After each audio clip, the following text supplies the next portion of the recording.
Hi, everyone. Thank you for joining us today. Can everybody hear me? My name is Raylai. I'm an immigration lawyer with No Borders Migration Law. Some background about me. So I graduated from University of Sydney with double degrees in laws and Bachelor of Arts, majoring in international relations. I'm a migrant myself, originally from China, came to Australia and studied when I was 16 years old. So I know the struggles of applying for visas and looking for ways to stay in Australia for a better future. Okay, let's kickstart this webinar. Today we're going to talk about something we see quite often, people deciding whether they should lodge their own Australian visa application or get professional assistance. A lot of people think that visa applications are simply about filling in forms and uploading documents. Sometimes that works, but often there's a lot more involved than people realize. So today I want to walk you through some of the common issues we see on a daily basis and hopefully help you to make a more informed decision. So before we get started, I will tell you a bit about our company. No Borders Migration Law has been assisting migrants and families for many, many years. Our founder, Agnes, migrated to Australia herself, so she understands firsthand how important these applications can be. For many people, a visa application isn't just about paperwork. It's about being with family, building a career, or creating a future in Australia. That's why we genuinely care about helping our clients navigate what can often be a complicated process. Now, I completely understand why many people considering lodging their own visa. Professional fees can seem expensive. You might think that you save money by doing it yourself. You might also feel more comfortable being in control of the whole process.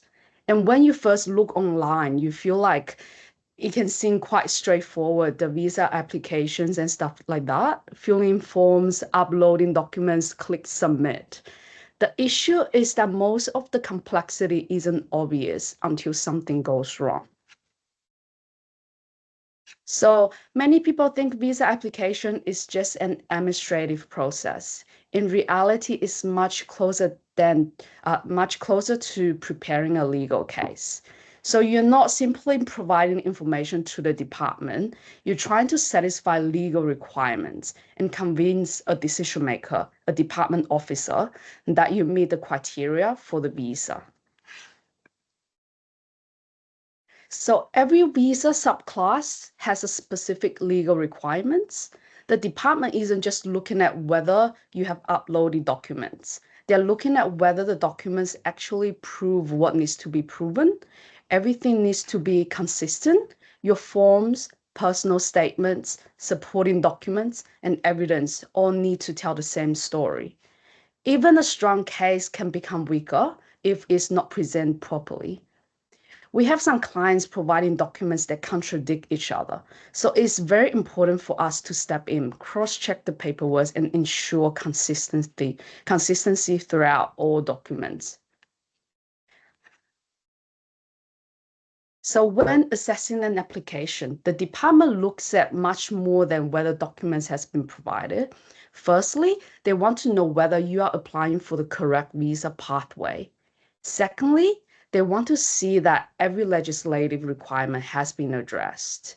They also look at credibility. Does the evidence make sense? Are there any concerns that haven't been explained? Depending on the visa, they may also assess health, character, financial capacity, relationship evidence, and many other factors. One thing people often find surprising is that two applicants with very similar circumstances can receive different outcomes. Why? Because presentation matters, how the evidence is organized matters, how risk factors are addressed matters, and whether there are gaps or discrepancy in the application, very, very important, and it affects a lot of visa applications. Sometimes it's not about what just happened, it's about how it explained to the decision maker. So collecting documents is usually the easy part. The harder part is understanding what those documents actually need to be proved. Every piece of evidence should have a purpose. Some of our clients wish to provide more or less than they should, and it's very important that we provide enough for meeting the requirements and nothing irrelevant to building your case. You also need to understand how migration law applies to your particular situation. One thing we hear all the time from people who study their own application is that I didn't realize how much I didn't know. And honestly, this is completely understandable because migration law can be incredibly complicated. In visa applications, sometimes the same thing the department is asking for can mean different things depending on the visa that you're applying for. Now let's talk about some of the most common mistakes we see in DIY applications. So the first one is inconsistent evidence. I would say this is the most deadly one. For example, dates don't match, information differs between forms, or statements contradict supporting documents. It sounds straightforward, but we see this all the time.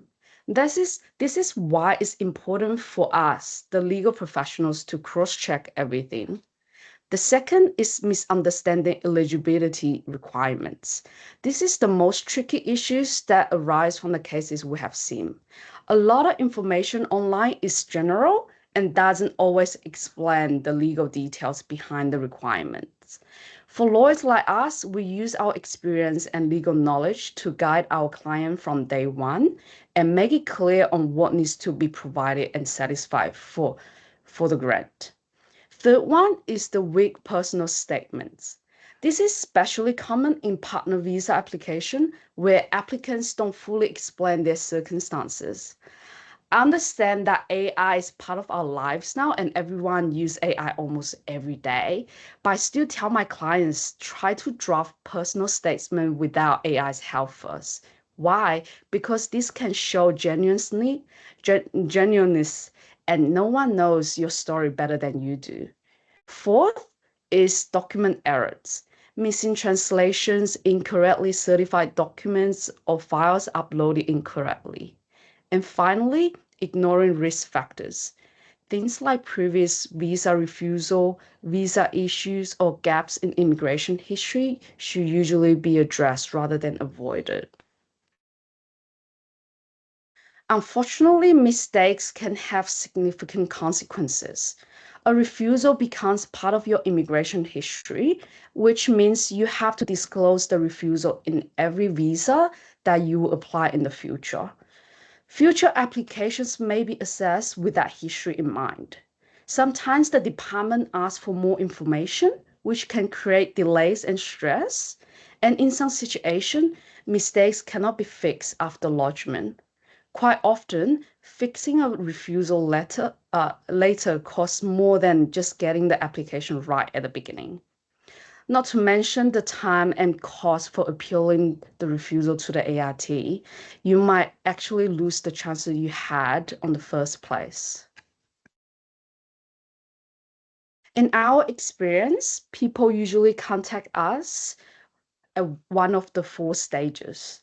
Some reach out before lodging because they realize the application is more complicated than expected, and they realize the professional help is much more worth it than risking a refusal.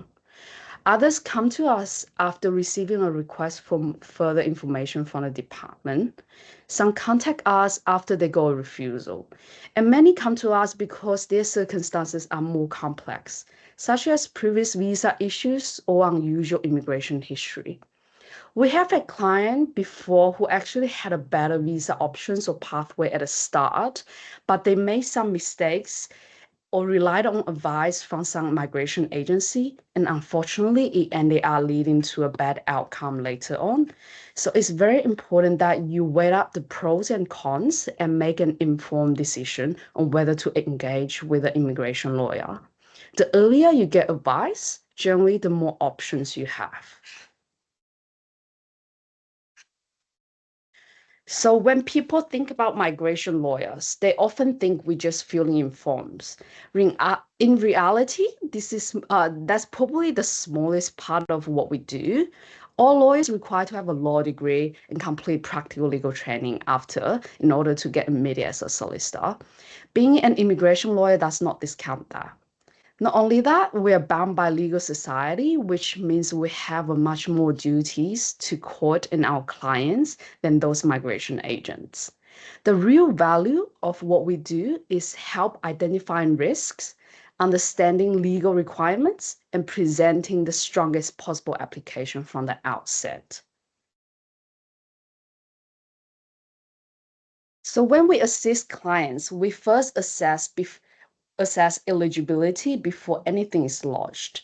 We identify potential risks early. For example, if there was previous refusal involved, character issues, health issues, or something else.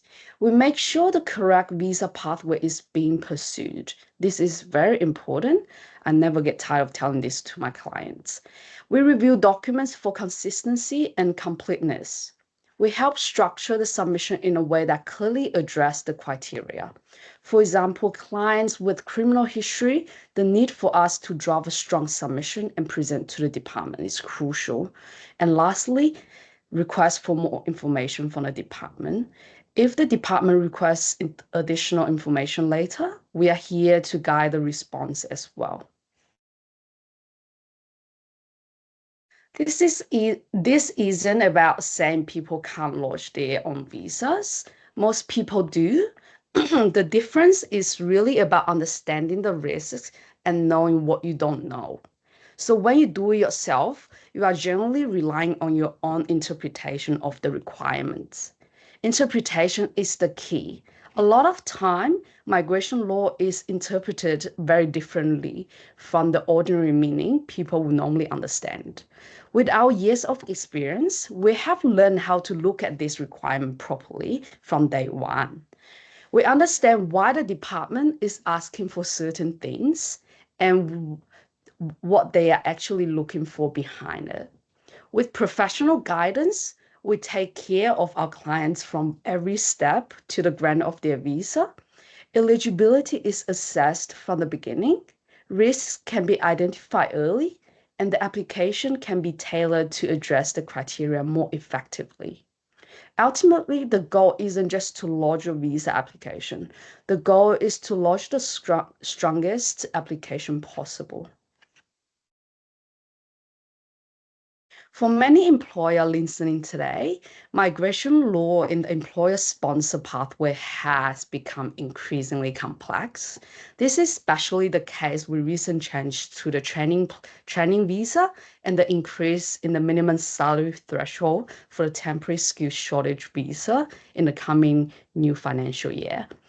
Business now need to think not only about sponsorship obligations, but also ongoing compliance requirements and long-term workforce planning.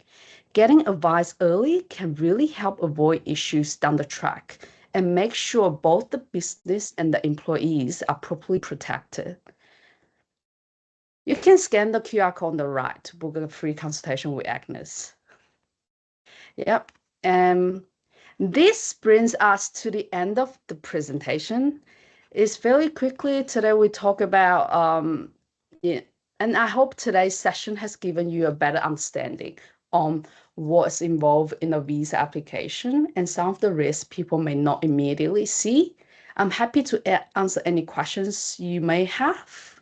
Just put it in the chat box and let me see.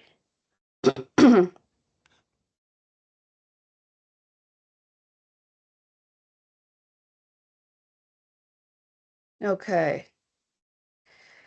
So we got the question here. My employer wants to lodge my training visa by themselves, but now they are interested in having a lawyer handle my lodgement, especially I have a visa refusal, 500 student visa in the past.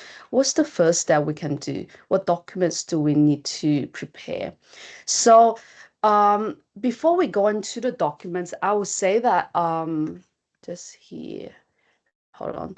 I will say that firstly, book a consultation with our client executive is complimentary, is free, because what we do in the consultation is that we assess your eligibility, and then we will need to talk to your employer about this, whether they are eligible to sponsor you for the training visa, and also your qualification in the training visa. So it's very specific. I would say that book a consultation with us is free, and then we can talk about it. Okay?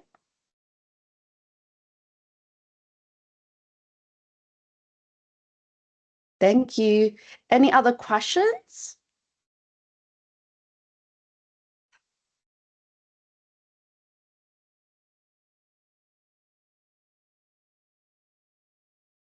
Okay.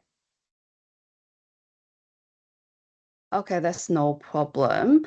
If no one has more questions, then we will just end the webinar here. Thank you everyone for your time today. If you have any questions after today's session, or if you'd like to discuss your own circumstances, please feel free to contact our team. We're always happy to have an initial discussion and point you to the right direction, okay? Thank you again, and hope everyone have a wonderful day. Thank you.